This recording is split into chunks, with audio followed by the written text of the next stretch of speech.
মাটি দিয়ে চিরকালের জন্য ঢেকে দিয়ে সবাই চলে গেল। কেউ সাথে যাবে না, স্বামীও যাবে না, সন্তানও যাবে না, ঘর বাড়িও যাবে না।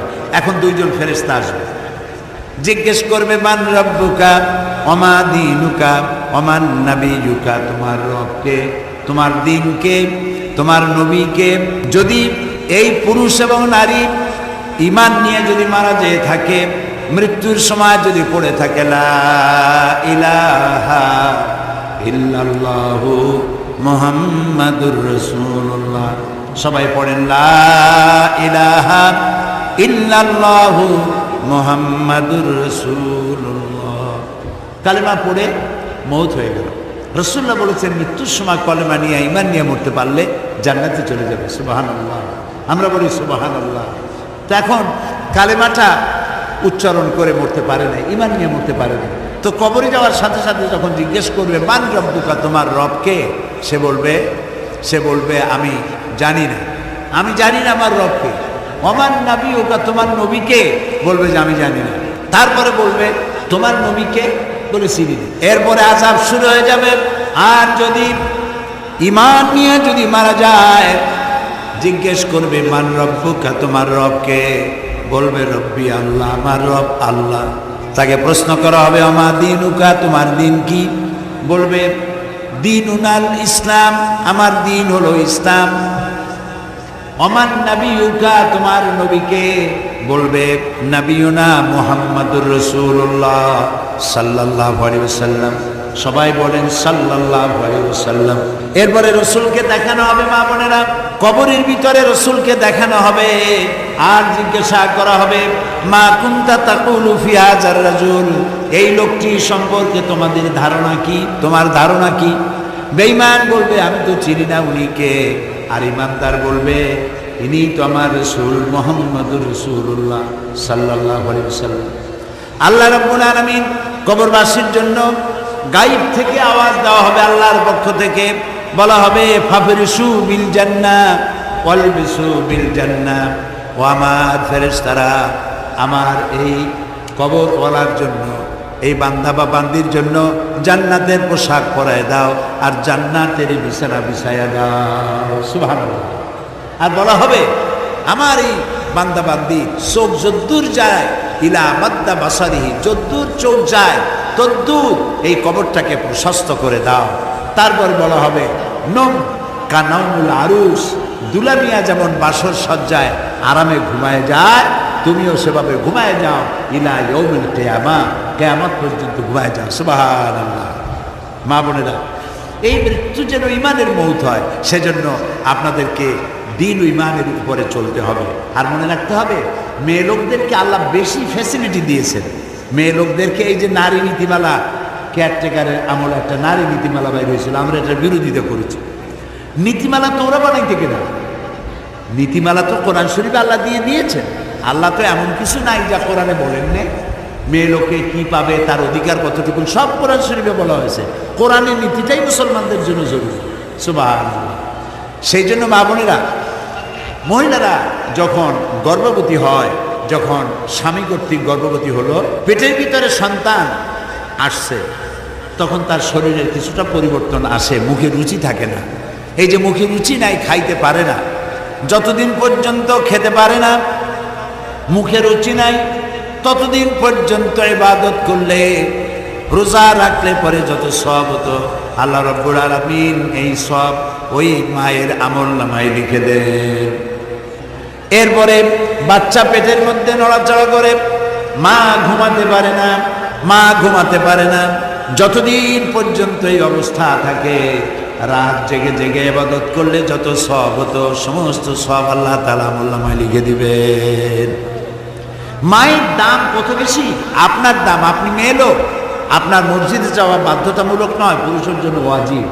আপনার আজান দেওয়ার দরকার নাই, আপনার ইকামত দেওয়ার দরকার নেই। আল্লাহ অনেক সহজ করেছেন আপনার জন্য, অনেক সহজ জান্নাতে যাওয়া পুরুষের তুলনায়। আর মর্যাদা কত বেশি চিন্তা করতে পারি না, কত মর্যাদা আল্লাহ আপনাদের দিয়েছেন। সাহাবী জিজ্ঞেস করেছেন ইয়া রাসূলুল্লাহ, খেদমত করব কার? হুজুর বলেন তোমার মায়ের। কার? তোমার মায়ের। তারপরে কার? তোমার মায়ের। তারপরে কার? তোমার পিতার। তাহলে বাপের চাইতে মায়ের মর্যাদা কয় গুণ দিলেন রাসূলুল্লাহ? 3 গুণ বাড়াই দিলেন। সুবহানাল্লাহ। আমি প্রায় জায়গায় বলি, আমরা পুরুষ, আমাদের পায়ের তলায় জুতা বা স্যান্ডেল, আর আপনারা মায়ের জাতি, আপনাদের পায়ের তলে সন্তানের জান্নাত রেখে দিয়েছেন আল্লাহ তাআলা। কত সম্মান আপনার, এই মর্যাদা আপনার। এই পৃথিবীতে ফেরাউন নমরুদরা, তারা বলে, ফেরাউন এবং নমরুদরা বলেছে, আনা রাব্বুকুমুল আ'লা মা আলিমতু লাকুম মিন ইলাহিন গায়রি, আমি জানি না আমি ছাড়া আর কোনো ইলাহ আছে কিনা, আর আমার চাইতে শক্তিশালী কে আছে। একথা নমরুদ বলেছে, ফেরাউন বলেছে, হামান বলেছে, সাদ্দাত বলেছে, পুরুষরা বলেছে, কোনো মেয়ে লোক বলে নাই। বরং মেয়ে লোকের মর্যাদা দেখুন। সর্বপ্রথম ঈমান আনার প্রশ্ন যখন উঠল রাসূলের কাছে, সর্বপ্রথম ঈমান আনলেন যিনি, তিনি একজন মহিলা, তার নাম হযরতে খাদিজাতুল কুবরা রাদিয়াল্লাহু তাআলা আনহা। যখন শহীদ হওয়ার প্রশ্ন উঠল, ইসলামের জন্য রক্ত দেওয়ার দরকার হলো, সর্বপ্রথম যিনি রক্ত দিলেন তিনি হযরতে সুমাইয়া রাদিয়াল্লাহু তাআলা আনহা। রাসূলুল্লাহ যখন দুনিয়া থেকে বিদায় হয়ে যান, সর্বশেষ যার কোলের উপরে মাথা রেখে জীবনের শেষ নিঃশ্বাস পরিত্যাগ করলেন, তিনিও একজন মেয়ে লোক, হযরতে আয়েশা সিদ্দিকা রাদিয়াল্লাহু তাআলা আনহা। সুবহানাল্লাহ। নারীর কত মর্যাদা! দুনিয়াও আল্লাহ মর্যাদা দিয়েছেন, আখিরাতেও মর্যাদা দিয়েছেন। সুতরাং কোরআন যদি আমরা মানতাম, আমাদের সমাজ যদি কোরআন মানত, স্বামীরা যদি এটা বুঝতো, তাহলে নারীদের উপরে অত্যাচার করতো না, নারীদেরকে গালাগালি করতে রাসূল নিষেধ করেছে। মান অভিমান হতেই পারে, স্বামী স্ত্রী মান অভিমান হতেই পারে, রাগারাগি হতে পারে, কিন্তু তাই বলে স্ত্রীকে মারপিট করবে, গালাগালি দেবে, মা বুক তুলে গালাগালি দেবে, এগুলো নিষেধ করা হয়েছে। হযরত আয়েশা সিদ্দিকা রাদিয়াল্লাহু তাআলা আনহা তিনি বলেছেন, রাসূলুল্লাহ ইসলামের কাজ করে, দ্বীনের কাজ করে, তিনি তো রাষ্ট্রপ্রধান ছিলেন, রাষ্ট্রপতির দায়িত্ব পালন করে ঘরে এসেছেন। ঘরে খাবার ছিল না, খাবার তৈরি করতে দেরি হয়েছে, আমার খাবার তৈরি হতে দেরি আছে, রাসূল ক্ষুধার্ত। রাসূলুল্লাহ আমার দিকে চোখ মোটা করে তাকান, আমাকে ধমক দেন, বরং আমার পাশে বসে রুটি তৈরি করে অথবা রুটি ছেঁকে দিয়ে অথবা তরকারি কুটে আমাকে সাহায্য করেছেন আল্লাহ রাসূল। সুবহানাল্লাহ। এই হচ্ছে ইসলাম। স্ত্রী হওয়া মানে কারো দাসী হয়ে যাওয়া নয়। এক শ্রেণীর পুরুষ আছে, বিয়ে করছি মায়ের খেদমত করার জন্য, মা বাবার খেদমত করার জন্য বিয়ে করছি। এগুলো খুলনা বরিশালের দিকে শুনেছি, বগুড়ায় এরকম কয় কিনা আমি জানি না। মা বাবার খেদমতের জন্য বিয়ে করছে, এটা ঠিক না। মা বাবার খেদমত করতে তুমি বাধ্য, তোমার বউ খেদমত করতে বাধ্য না, তার জন্য ফরজ না, তোমার জন্য ফরজ। মেয়েদেরকে ইসলাম এত মর্যাদা দিল, আপনি তার মা হতে পারেন, আপনার মেয়ের মা আপনি, আপনার মেয়ের বাপ আপনি, কিন্তু আপনি আপনার মেয়েকে তার ইচ্ছার বিরুদ্ধে কারোর সাথে বিয়ে দিতে পারেন না। এই জন্য তো দেখা সাক্ষাৎ করার ব্যবস্থা করা হয়েছে, বিয়ের আগে উভয়কে দেখে নেবে, ওর ইচ্ছার বাইরে জোর করে বিয়ে দিও না। আবু দাউদ শরীফের হাদিসে আসছে, এক যুবতী মেয়ে রাসূলের কাছে আসছে, এসে বলছেন, ইয়া রাসূলুল্লাহ, আমার বাল্য বিবাহ হয়েছে, তখন আমি বুঝি না স্বামী কি, স্বামীর প্রতি দায়িত্ব কি, তা আমি জানি না, তখন বিয়ে হয়েছে। এখন আমার জ্ঞান হয়েছে, আমি এই পুরুষটাকে পছন্দই করি না, আমার ছবি দেখতে ইচ্ছা করে না, এখন আমি কি করব? রাসূলুল্লাহ বলছেন, ইচ্ছে করলে তুমি বিয়ে রাখতেও পারো, ইচ্ছে করলে এটাকে পরিত্যাগ করতে পারো। এর থেকে স্বাধীনতা কোন ধর্মে আছে? কে দিয়েছে এর থেকে স্বাধীনতা? কাজী মা বোনেরা, আপনারা ইনফেরিয়রিটি কমপ্লেক্সে ভুগবেন না, হীনমন্যতায় ভুগবেন না যে ইসলাম বুঝি আপনাদেরকে ঠকাইছে। এক শ্রেণীর বুদ্ধিজীবীরা বলে আল্লাহ নিজেই ঠকাইছে, বলেন নাউজুবিল্লাহ, আল্লাহ নিজেই ঠকাইছে। কিভাবে? কয় যে ভাইতে পাইল, এক ভাইতে যা পেয়েছে দুই বোনে তাই পেল, দুই মেয়েতে যা পেল এক ছেলেতে তাই পেল। লিজ্জাকারে মিসলু হাযিল উনসায়াইন, সূরা নিসা। তো এটা করে আল্লাহ নিজেই তো ঠকাই দিল। কিন্তু বেকুবরা জানে না, এই যে বুদ্ধিজীবী আর কুশীল, এই কুশীলরা আর বুদ্ধিজীবীরা অনেক ক্ষতি করে জাতি। ওরা অনেক বইপত্র যা পড়ে, বুদ্ধি তো বুদ্ধির ঢেকি সব পড়ে, কিন্তু এমন কপাল পোড়া কোরআন শরীফ পড়ে। আসল জ্ঞানের কিতাব যেটা, সেটা কোরআন শরীফ বানান করে কেমনি তাও জানে না। মহাপণ্ডিত সূরা ফাতিহা পড়তেই পারবে না, 14 জায়গায় ভুল করবে। 7 আয়াতে মিনিমাম 14 জায়গায় ভুল করে। এই হলো বুদ্ধিজীবী, এই হলো সুশীল।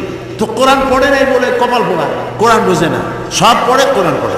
এই যে আল্লাহ যে ভাগটা করলেন, কেন করলেন, এই জবাব আপনাদের জানা দরকার, আপনাদের বোঝা দরকার যে আল্লাহ আমাদেরকে এক জায়গায় কম দিল কেন। এক জায়গায় কম দিছে, কিন্তু আপনি পাইছেন কয় জায়গা দিয়ে তাকে চিন্তা করছেন? আপনি আপনার পিতার কাছ থেকে পেয়েছেন, ভাইয়ের কাছ থেকে পান, মায়ের কাছ থেকে পান, স্বামীর কাছ থেকে পান। এরপরে মহারানা নামক অর্থনৈতিক নিশ্চয়তা প্রদান করা হয় আপনাকে। মহারানা দেওয়া কোনো সুন্নত নয়, নফল নয়, ওয়াজিব নয়, একদম নামাজ রোজার মতোই ফরজ। ওয়া আতুহুন্না উজুরাহুন্না ফরিদা। আল্লাহ তাআলা বলেছেন ফরজ রূপী দায়িত্ব হিসাবে মহারানার টাকা আদায় করে দেওয়া হবে। ফরজ রূপী দায়িত্ব হিসাবে মহারানার টাকা আদায় করা। এখন মহারানা গেছে উল্টে, মহারানা পায় কে? মেয়ে। তো মেয়েরে না দিয়ে, বউরে না দিয়া ছেলে আদায় করে নেয় শ্বশুর বাড়ির কাছ থেকে। শ্বশুরে বলে ঘটক বলে না, কি কয় বগুড়া, কি কয় ঘটকালি, ঘটিতে কালী মাখে, ঘটকালি বলে। যে বললো যে অমুকের ছেলে সাংঘাতিক। কিরকম সাংঘাতিক? ওই মেট্রিক পাস করতে মাত্র 7 বছর বাকি, মেলা শিক্ষিত, দেখার মতো হ্যান্ডসাম, বাসের মতো লম্বা। তারপরে এই ছেলের সাথে মেয়ের কাজ করাইতে হলে তাহলে 10 লাখ টাকা ক্যাশ, গুলশানে বাড়ি আর মঙ্গল গ্রহে অফিস। ছেলের চেহারা কেমন? আলকাতার চাইতেও ভালো, মেয়ে চাই চাঁদের মতো, কুজাও চাইছি কেউ শুনি। তো এইগুলি টেলিভিশন নিয়ে, বাড়ি নিয়ে, গাড়ি নিয়ে, টেলিভিশন নিয়ে, তারপরে মেয়ে বিয়ে দিত। মেয়ে কি মাগনা? মাগনা বোঝে বগুড়া? মেয়ে কি এত সস্তা? এই মেয়েটা কি কচুরি পানার মতো ভাইসে আসছে? কচুরি পানা বোঝে? কচুরি পানার মতো ভাইসে আসছে। এই মেয়েটা একটা মা পেটে ধরেছে 10 মাস, বাপ তাকে লালন করেছে, মা তাকে লালন করেছে, স্কুলে পড়াইছে, বিয়ে পাস করেছে, এমএ পাস করেছে। এই মেয়েটা তুমি বিয়ে করতে গিয়ে খাট চাও, পালঙ্ক চাও, তুমি কি ভিক্ষুকের ছেলে? আর শ্বশুর বাড়ি থেকে খাট পালঙ্ক না দিলে শুইতে পারবে না, তাহলে বগুড়ায় হাটবার দিন বাসন নিয়ে বসো, খয়রাত করো, ভিক্ষা করো। লজ্জা করা উচিত, লজ্জা হওয়া উচিত যে শ্বশুর, যে পাত্রপক্ষ কন্যা পক্ষের কাছে যৌতুক চায়, তার চাইতে ছোট লোক, তার চাইতে বেইজ্জত আর হতে পারে না কিছু। মেয়ের দাম আছে, কেন তোমাকে খাট পালঙ্ক দিতে যাবে? তবে হ্যাঁ, শ্বশুর যদি খুশি হয়ে কিছু দেয়, একটা ঘড়ি দিল, একটা চশমা দিল, কানে শোনে কম, চোখে দেখে বেশি, এরকম যদি হয়, একটা শেরওয়ানি দিল, আলহামদুলিল্লাহ, আর না দিলে নাউজুবিল্লাহ, অসুবিধা। মেয়ের দাম আছে, তার মর্যাদা আছে, তা সে পায়। বললাম কি, অনেক জায়গা দিয়ে পায়, অনেক জায়গা দিয়ে। আর ছেলে পায় কোত্থেকে বলে? মাত্র এক জায়গা দিয়ে, বাপের কাছ থেকে পায়। আর কারো কাছে ছেলের পাওনা নেই, খরচ সব ছেলে। মেয়ের কোনো খরচ নাই, পায় 5-6 জায়গা দিয়া, খরচের কোনো খাত নাই। বাড়িতে শ্বশুর বাড়ি মেহমান আসবে, খাওয়াবে কে? স্বামীতে খাওয়াবে। ছেলে পরীক্ষা দেবে, মেয়ে পরীক্ষা দেবে, ফি দেবে কে? স্বামীতে দেবে। অসুখ হয়েছে, চিকিৎসা করাবে কে? স্বামীতে দেবে। তো স্ত্রীর ইনকাম আছে, আয় আছে, পয়সা আছে, সব আছে, খরচের খাত আল্লাহ দেন নাই, তোমার কোনো খরচ নাই। এমনকি এই কোরআন শরীফ, আল্লাহ তাআলা বলেছেন, তুমি যদি তোমার স্ত্রীকে পর্বত সমতুল্য অঢেল সম্পদ যদি দাও, কণা মাত্র তার থেকে ফেরত নিও না। স্ত্রীকে শুধুই দাও, নিও না তার কাছ থেকে কিছু, তার কোনো খরচ নেই। এরপরেও প্রশ্ন থেকে যায় যে সব জায়গায় তো পাইলাম, বাবার কাছ থেকে একটু কম পাইলাম কেন? একটু প্রশ্ন হইতে পারে। সেই প্রশ্নের জবাবও খুব সহজ, যে এটা আল্লাহ তাআলা এই জন্য করেছেন, ভাগটা যদি সমান হতো তাহলে তো স্ত্রী, ওই স্বামী সব বেশি কিনে নিয়ে আসতো, বাধ্য করতো স্ত্রীকে, তোর বাপের বাড়িতে যা পাইছিস সব বেশি আনো। তো বেশি আনতো, এখন আর কিছু নাই, ঘটনাচক্রে স্বামী মারা গেছে অথবা তালাক দিয়ে দিয়েছে, তখন এই মেয়ে লোকটা কোথায় গিয়ে দাঁড়াবে? এরকম একটা অকারেন্স ঘটতে পারে, বিপদ হতে পারে, এটা কে জানে? আল্লাহ জানে। সেই জন্যই ছেলেকে একটা ভাগ বেশি দিয়ে রাখছে আল্লাহ তাআলা, যাতে করে তোমার বোন যদি বিপদে পড়ে, তোমার এক ভাগ বেশি দেওয়া হলো, বোনটাকে তুমি লালন করো। সুবহানাল্লাহ। মানুষ তো অনেক জায়গায় ঘর জামাই থাকে, ঘর জামাই, কোনো ভদ্রলোক ঘর জামাই থাকে না। আরে বেটা, শ্বশুরের কান্দে উৎস কেন? এর থেকে রিক্সা চালায় খাও। উল্লুক ছাড়া কোনো মানুষ ঘর জামাই থাকতে পারে না। ঘর জামাই তো বাংলাদেশে আছে, কিন্তু ঘর শ্বশুর আছে। শ্বশুর বুড়ো হয়ে গেছে, আর যাবে কোথায়? জামাই বাড়ি যে উঠছে, এরকম হয়েছে কোথাও? শ্বশুর খয়রাত করে খাবে, ভিক্ষা করবে, তবুও জামাই বাড়িতে থাকবে না, ঠিক না? তা এখন মা বাপ, এখন মাও বুড়া হয়েছে, বাপও বুড়া হয়ে গেছে, যাবে কই? আল্লাহ তাআলা ছেলেকে এক ভাগ বেশি দিয়ে রাখছে, তোর মা বাপরে খাওয়াবি, পড়াবি, যত্ন করবি, এক ভাগ বেশি দিছি। সুবহানাল্লাহ। ইসলাম এখানে অপূর্ণ করে নাই মা বোনেরা, আপনাদেরকে সব জায়গায় আল্লাহ তাআলা জিতায় দিয়েছে। এখন দুনিয়া আপনি সব পেয়েছেন, যেটুকু পান নাই সেটুকু ইসলামী সমাজ ব্যবস্থা কায়েম নাই বলে আপনি পান না। ইসলামী সমাজ ব্যবস্থা যদি কোনো দিন সৌভাগ্যক্রমে আল্লাহ তাআলা এই জমিনে দেন, তাহলে আপনারা আপনাদের অধিকার ফেরত পাবেন। আমার মা বোনেরা যারা দাঁড়ানো আছেন, মোনাজাতের জন্য সবাই বসেন। মোনাজাতের জন্য সব মা বোনেরা বসবেন। বসে মোনাজাত করা হলো আদব। আল্লাহুম্মা আমিন। রব্বানা যালামনা আনফুসানা ওয়া ইন লাম তাগফির লানা ওয়া তারহামনা লানাকুনান্না মিনাল খাসিরিন। রব্বানা লা তুযিগ কুলুবানা বা'দা ইয হাদাইতানা ওয়া হাব লানা মিন লাদুনকা রাহমাতান ইন্নাকা আনতাল ওয়াহ্হাব। আয় আল্লাহ তাআলা, আজকে তুমি বগুড়ার এই মাঠের দিকে আরশে আজিম থেকে তাকায় দেখো, তোমার লাখো বান্দিরা বসে আছেন মাথা নিচু করে, চক্ষু বন্ধ করে। আল্লাহ, তোমার সাহায্যের জন্য আমরা জীবনভর গুনাহ করেছি, দয়া করে আমাদের জিন্দেগির গুনাহ মাফ করে দাও। এই হাজার হাজার মহিলারা কত কষ্ট করে রান্না বান্না ফেলে, সংসারের কাজ ফেলে মাহফিলে এসেছে তোমাকে জানার জন্য, তোমার নবীকে জানার জন্য, ইসলামকে জানার জন্য। আল্লাহ, দয়া করে সকলের গুনাহ খাতাকে মাফ করে দাও। আমাদের মধ্য থেকে যাদের মা বাপ দুনিয়া থেকে বিদায় হয়ে গেছে, কবরগুলিকে জান্নাতের টুকরা বানায়া দাও। রব্বির হামহুমা কামা রব্বায়ানি সগীরা। সবাই পড়েন, রব্বির হামহুমা কামা রব্বায়ানি সগীরা। আয় আল্লাহ তাআলা, তোমার যত বান্দিরা এখানে এসেছেন, আল্লাহ তাআলা কার কি অসুখ বিসুখ আছে তুমি জানো। আল্লাহ, প্রত্যেকের রোগ ব্যাধি মাফ করে দাও। অনেকের বিয়ে হয়েছে, বছরের পর বছর চলে যায়, বাচ্চা হয় না। শাশুড়ির মুখ কালো, শ্বশুরে গালাগালি করে, স্বামীতে চোখে দেখতে পারে না। আল্লাহ, তুমি দয়া করে মেহেরবানি করে নিঃসন্তানীকে সন্তান দান করে দাও। যাদের ছেলে মেয়ে বড় হয়েছে, বিয়ে দিতে পারে না, আল্লাহ বিবাহের ব্যবস্থা করে দাও। যাদের স্বামী স্ত্রীর ভিতরে মনোমালিন্য, ভালোবাসা নাই, তাদের ঘর ভালোবাসা দিয়ে ভরে দাও। আল্লাহ, প্রত্যেকের ঘরকে দিনের ঘর বানাও, ইমানের ঘর বানাও। আল্লাহ, প্রত্যেক স্বামী স্ত্রীকে আল্লাহ দিনদার, ইমানদার, নামাজি, পরহেজগার বানাইয়া দাও। রব্বুল আলামিন, কিয়ামতের দিন 3000 বছর ধরে তুমি জাহান্নামের আগুনকে উত্তপ্ত করেছো। কিয়ামতের মাঠে আল্লাহ, তুমি দয়া করে আমাদের জন্য জাহান্নামের আগুন হারাম বানাইয়া দিও। আল্লাহ, তোমার জান্নাতে যাও আমাদের জন্য ওয়াজিব বানাই দিও। রব্বুল আলামিন, যত মা বোনেরা হাত তুলেছেন, আল্লাহ তাআলা তুমি দয়া করে জীবনে একবার কাবা শরীফ চোখে দেখার তৌফিক দিয়ে দিও। মদিনায় রসুলের কাছে গিয়ে সালাম দেওয়ার তৌফিক দান করে দিও। রব্বুল আলামিন, অনেকে দোয়া চেয়েছেন রসুলকে স্বপ্নে দেখার জন্য। আল্লাহ, তুমি দয়া করে জীবনের ভিতরে একটা রাতে রসুলের সঙ্গে স্বপ্নে জিয়ারত নসিব করে দিও। রব্বুল আলামিন, মা বোনেরা বহুত কষ্ট করে এসেছেন, আল্লাহ তাদের সমস্ত কষ্ট দূর করে দাও। যার যে অসুখ আছে, রোগ আছে, ব্যাধি আছে, সকলের রোগ ব্যাধি আল্লাহ তুমি মাফ করে দাও। আল্লাহ তাআলা ছায়ায় জায়গা না পেয়ে মা বোনেরা অনেক জায়গায় রৌদ্রের মধ্যে কষ্ট করছে। আল্লাহ, কিয়ামতে আরশের নিচে আমাদের ছায়া দিয়ে দিও। আমি কয়েকটা সেকেন্ড আপনাদের জন্য ছেড়ে দিলাম। মাথা নিচু করে, চক্ষু বন্ধ করে আপনারা যার যার কথা আল্লাহকে বলেন। আল্লাহ দোয়া কবুল করবেন, দোয়া কবুল করবেন, দোয়া কবুল করবেন ইনশাআল্লাহ। যার যার মনের কথা আল্লাহরে বলেন।